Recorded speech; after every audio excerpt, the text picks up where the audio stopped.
The cruel blue flicker of lightning made the dull gloom of the storm seem darker. Rain drummed on the ledge above the rock chimney, and a fresh gust of wind blew cold mist into the cave. Barbie hunched his shoulders, shivering in the old wool sweater of Sam's that Nora had given him. Thunder crashed and echoed and subsided, and Sam Quain's warm voice resumed. It was a time when men lived in such settings as this. His cragged head nodded into the smoke-blackened cavern. A time when all men lived in a nightmare terror that is still reflected in the myth and superstition of every land and the secret dreams of every man. For those early ancestors of ours were hunted and haunted by another older semi-human race that Dr. Mondrick called Homo lycanthropus. Barbie startled, muttering, "Werewolf man?" "Wolfman," said Sam Quain. Dr. Mondrick named them that for certain distinguishing characteristics of bone and skull and teeth, characteristics you see every day. Barbie shuddered on the damp stone where he squatted, thinking of the long skulls and queerly sharp teeth and oddly slender bones of those articulated skeletons the giant snake and the she-wolf had found in the strange room in the foundation tower. But he didn't speak of that. Sam Quain, he thought, would surely kill him if he did. A better name, Sam Quain added slowly, might have been Witchman. That is just a little part of Darker Than You Think by Jack Williamson. This is a really, really weird book. This was written by Jack Williamson. It was originally a shorter story, which was published in 1940. An expanded version, this book itself, was published later in 1948. And it's really interesting, and it's been pretty influential for a lot of people who've read it. I don't know too many people that have read it nowadays, but it's a really, really interesting book. Darker Than You Think. It's been categorized in a lot of different ways. It's a horror novel, but it's also considered a fantasy novel by a lot of people. And it also has elements of science fiction in it. It is a werewolf story, but it's the weirdest werewolf story you'll probably ever run across. Really strange. Let me just read the back here because it's pretty cool. Who is the child of night? That's what small-town reporter Will Barbie must find out. Inexorably drawn into investigating a rash of grisly deaths, he soon finds himself embroiled in something far beyond mortal understanding. Doggedly pursuing his investigation, he meets the mysterious and seductive April Bell and starts having disturbing, tantalizing dreams in which he does terrible things. Things that are stranger and wilder than his worst nightmares. Then his friends begin dying one by one, and he slowly realizes that an unspeakable evil has been unleashed. As Barbie's world crumbles around him in a dizzying blizzard of madness, the intoxicating, dangerous April pushes Barbie ever closer to the answer to the question, who is the child of night? When Barbie finds out, he'll wish he'd never been born. Now, oddly, this does not have a blurb on the back from Stephen King. You think it would, but it actually has a blurb from Peter Straub. And Peter Straub says, Darker Than You Think yields sheer enjoyment, generating wonder and suspense as Williamson springs his sequence of trapdoors with the effortless agility of a master. That's a pretty good blurb. So yeah, this is an interesting story. So basically, this story is about a race of werewolves that has lived alongside of human beings. They're like an offshoot of human beings.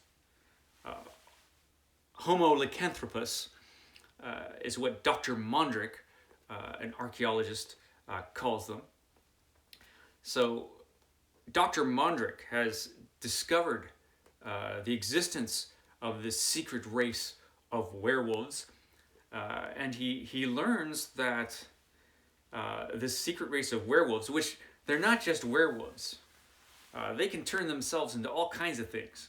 This secret race, and he learns that they've lived alongside human beings throughout, forever, basically, ever since.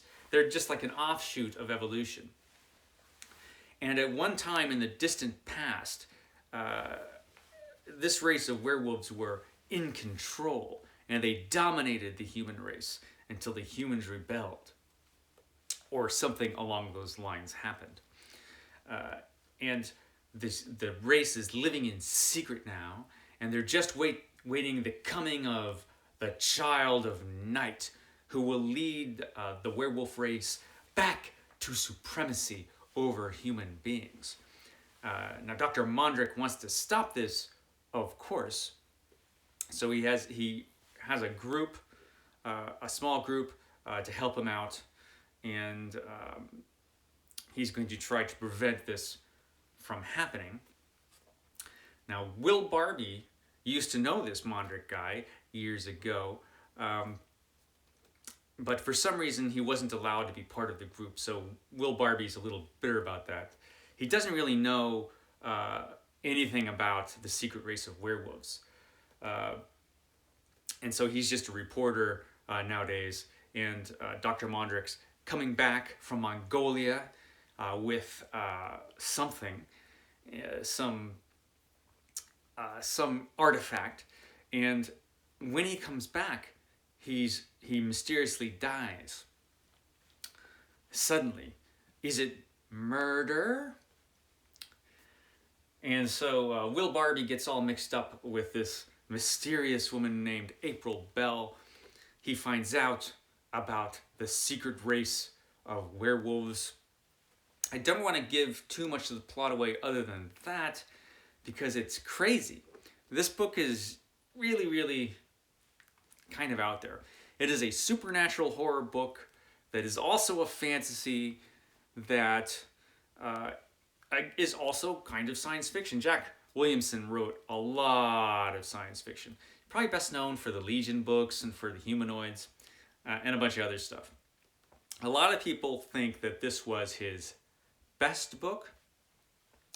It's certainly his weirdest book. It has some great moments in it. It's really, really pulpy. I think he was trying to break away from the pulp style when he was doing this book. It's pretty ambitious, but he carries a lot of that pulp style with him wherever he goes, and it's all over this book. It's a little over the top. Many parts of this book do not convince. You read it and you're just like, what? No. But it's entertaining and it's interesting, and there's something that's really, really interesting about this book which makes this book stand out. Now, if this book was just about Dr. Mondrick and his group fighting this mysterious race of werewolves and trying to prevent the coming of the child of night, if that's what this book was about, it would just be a run-of-the-mill pulp story, kind of a pulp horror-y type of thing. But what makes this book different is that, at least from the perspective of the book, Dr. Mondrick's the bad guy. And his group are the bad guys, because this is mostly told from the perspective of the werewolves. It doesn't seem like that's what it's going to be when it first starts, but by the end of it, or actually just getting a little way through, the perspective is definitely coming from the monsters. And Dr. Mondrick is the threat. And that I found really interesting, that it was told that way, because it elevated this from being just this run-of-the-mill kind of monster hunters against the monsters to something entirely different. And this was, in the 40s, that's an unusual perspective to take. Interesting book. Coming at kind of the tail end of the Weird Tales era, the classic horror era was ending, and they were moving into the 1950s. One thing about the 1950s that you see a little bit in this book is that, as far as literature was concerned at least, they were moving away from supernatural horror. It wasn't being taken as seriously. Everybody suddenly wanted scientific explanations for horrors, which is why you will find in a lot of the movies of the 50s, for example, they're still horror movies, but they generally are about giant monsters that are turned giant from radiation. A lot of the horrors tended to be science fiction type of horrors. And you'll see science fiction horror a lot in the 50s. That's where you'll find the horror usually. Like The Shrinking Man from Richard Matheson and I Am Legend and things like that. They all were basically science fiction horror stories.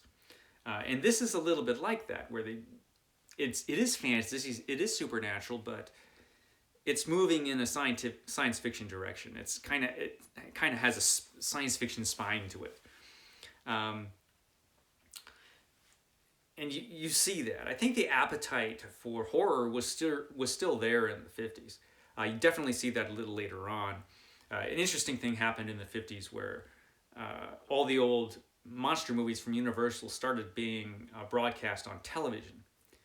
And so the younger people would watch those movies on television. And then a few years later, Hammer Films started doing their classic horror movies, Dracula. They did their own versions of Dracula, Frankenstein, the Wolfman, and so on, which were very popular, made a ton of money.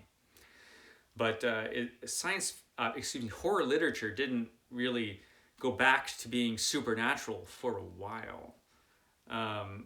By and large, there were exceptions, of course, but as far as the horror genre was concerned, it took a while for it to come roaring back, which it did in the 70s, the satanic 70s, when you had things like The Exorcist and stuff like that. But at this time, late 40s, moving into the early 50s, definitely a lot of horror had a science fiction vibe in literature, and this is definitely right there. Interesting book. A lot of weird stuff in this book. Very pulpy, the way it's written.